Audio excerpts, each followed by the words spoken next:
দাদু, তোমাকে বন্ধুদের কাছে নিয়ে যাচ্ছি, ওখানে গিয়ে বেশি গাড় পাকামো করো না যেন। তোমার তো আবার অভ্যাস আছে, মেয়ে দেখলে ঠিক থাকে না তোমার মাথা। আরে না না, এখন কি আর সেই বয়স আছে আমার মেয়ে দেখার? হ্যাঁ, প্রথমে তো তুমি ওই কথাই বলো, তারপরে একটা সুন্দরী মেয়ে গেলে তুমি তার পিছনে দৌড়াও। তোমার তো বাস চুলকান একটু বেশি। আমি 2বার কেস খেয়েছি এরকম। আজকে আজকে কিছু করবা না, আগে থেকে বলে দিলাম কিন্তু।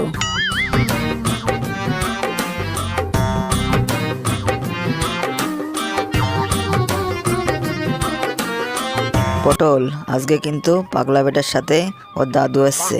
মনে আছে ওর দাদুর সাথে কি করেছিলাম? পিছনে লঙ্কার গুঁড়ো দিয়েছিলাম, মনে নেই? হ্যাঁ, কি বললে?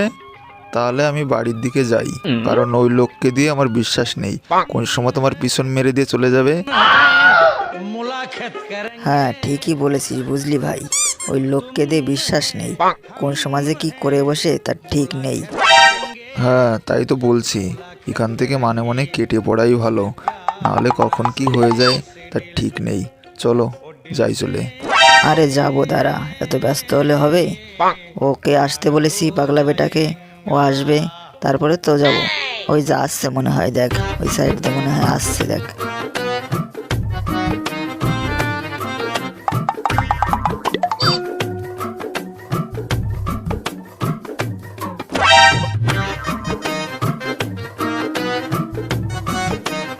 সবাই মনোযোগ সহকারে শোনো। ও ও ও আজকে মনে হচ্ছে অনেকটা লেট হয়ে গেল গো। কেউ তাকাবি না, কেউ তাকাবি না, কিন্তু এটা কিন্তু আমার মাল, কেউ তাকাবি না। ও কি দেখতে ভাই! ইস, কি মাল যাচ্ছে গো। পরানে তো কত কিছুই চাই, চাইলে কি এর খাওয়া যায়? দাদু, তুমি কিন্তু যেখানে যাও সেখানে একটা ঝামেলা করে এসো। এই জন্যই কিন্তু তোমাকে বাড়া নিয়ে আসতে চাইনি আমি। এই যে শুরু করে দিয়েছো এসেই। আলিয়া মজা করছি রে। আরে পাগলা বেটা, ওটা দাদু মজা করছিল, তাও বুঝতে পারছিস না? আচ্ছা দাদু, তুমি অল্প বয়সে তুমি কেমন ছিলে? অল্প বয়সে আমি তোমার বাবার মতো ছিলাম, সুদনা। আমার অল্প বয়সে তুমি বেশি জ্ঞান দিতে এসো না, আমার যথেষ্ট ভালো জ্ঞান আছে। দাদু, তুমি কিন্তু আবার এই যে শুরু করেছো। এই জন্যই তোমাকে কিন্তু আমি আনতে চাইনি কোথাও। যেখানে যাও সেখানে গিয়ে একটা কিন্তু ঝামেলা বাঁধাও তুমি। শুধু শুধু আনতে গেলাম তোমাকে। আর হ্যাঁ, তুমি এত গালাগালি দাও কেন? হ্যাঁ, কি আছে এত গালাগালি দেওয়ার? কয়দিন পরে যাবা মরে, পটল তুলবা, এখনই এত গালাগালি দাও? বাড়া, তুমি শুধরালে না, কি বলবো। তোমাকে আনাই আমার ভুল হয়ে গেছে। কেন জানতে গেলাম? বাড়া, আমি কি তোর কোলে করে এসছি? তুই তখন থেকে বলে যাচ্ছিস কেন আনতে গেলাম, কেন আনতে গেলাম। আমি কি তোর কোলে এসছি? আমি হাঁটতে পারি এখনো।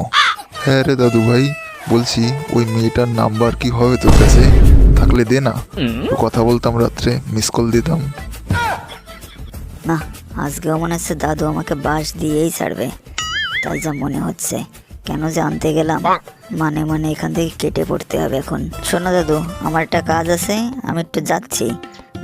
এসে আমি তোমাকে নিয়ে যাবো ওখানে। তুমি এখানে থাকো, এদের সাথে থাকো। আমি থাকবো না, আমি এখনই বাড়ি চলে যাব। আমার স্কুল আছে, কলেজ আছে, প্রাইভেট আছে, সবকিছু আছে, আমি চলে যাচ্ছি। আমি যদি এখানে একা একা থাকি, এই দাদু আমাকে তো শেষ করে দেবে না, কি করবে তার ঠিক নেই।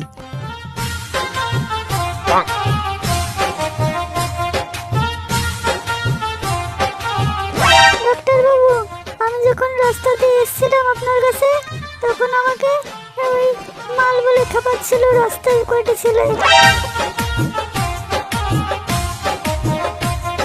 হ্যাঁ, কি বললে শোনা? ইয়ে মানে নার্স? আমি থাকতে কার এত বড় সাহস হয়েছে যে তোমাকে উল্টো পাল্টা বলবে এরকম? দেখি তার নাম বলো, দেখি আমি তাকে এখনই তার একটা ব্যবস্থা করছি, দাঁড়াও। নাম তো জানি না, কিন্তু দেখলে চিনতে পারবো হয়তো। নাম তো আমি জানি না কি। হাই, কেমন আছো? তুমি কি ভালো কে রে আছো? দরজার সামনে? হাই, কেমন আছো? তুমি কি টুকি। ভালো আছো? কথা কও না কেন, তুমি কি রাগ করেছো? হাই, কেমন আছো? তুমি কি ভালো আছো? না না, আমি তো বলিনি। এটা এটা এটা একদম মিথ্যে কথা। আমি তো একদম ভদ্র ছেলে, আমি এসব করতেই পারি না।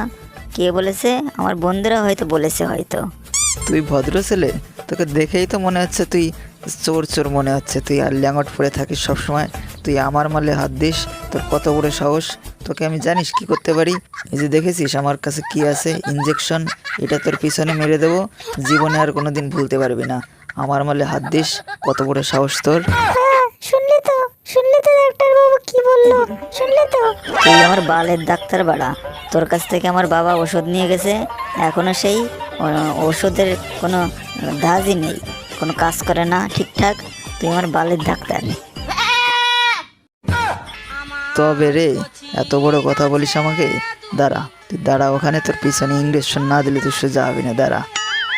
মনে হচ্ছে পরিস্থিতি ভালো না, এখান থেকে মোটামুটি কেটে পড়তে হবে এখনই, না হলে অবস্থা জন্ডিস হয়ে যাবে। ভাগি। আমার কোথাও আর মানুষ নাই, বন্ধু বিদেশে আছে।